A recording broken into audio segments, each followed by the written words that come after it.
to make sure, she added, "Well, as you know, I exclusively date women, so." She shrugged. Deborah shifted in her chair, trying to regroup. Sara wanted to roll her eyes.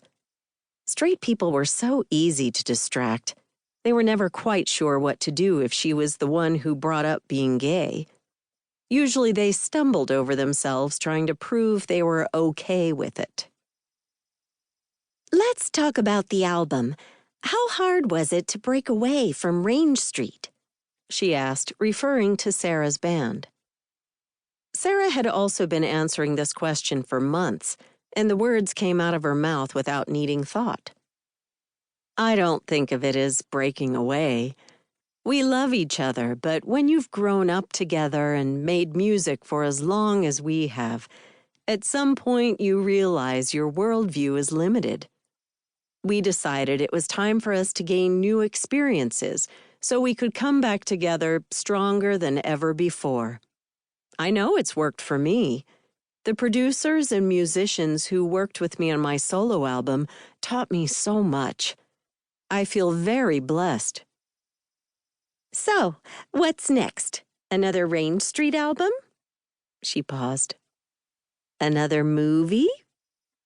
"I've gone non-stop from the end of the Range Street tour to recording my album to making and promoting enough. I'm looking forward to a little time off. After that," Sara lifted her palms, "we'll see." But Deborah wasn't going to let it go that easily. "Will we see you on the big screen again?" "If the right opportunity comes up, we'll see." Sara Silver, Golden Globe nominee and best-selling solo artist. Thanks for being here. Sara leaned forward to clasp the woman's left hand with her right. "You're welcome. Thank you for inviting me." "And we're out," a disembodied voice announced. "Thanks, Deborah," Sara said as she stood. "You're always so easy to talk with." The woman seemed genuinely touched by the compliment. She wrapped one arm around Sara's waist in a side hug.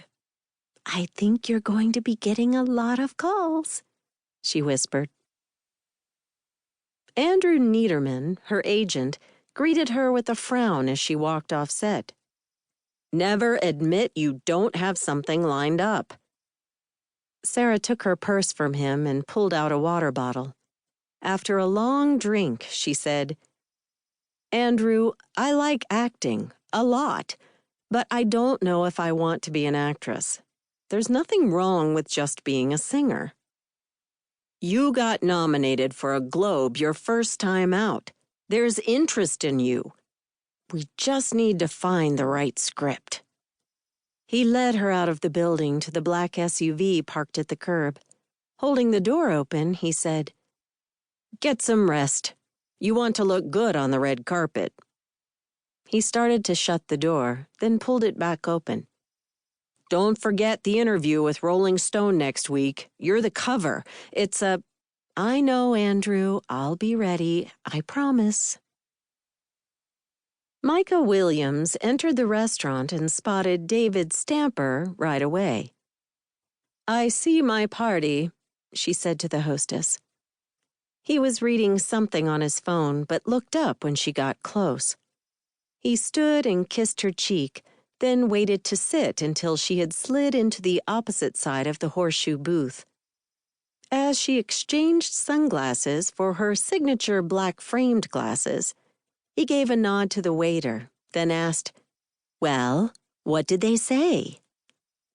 She flashed him a smile and ran a hand over her hair. "As they say, I've got good news and bad news." David leaned forward.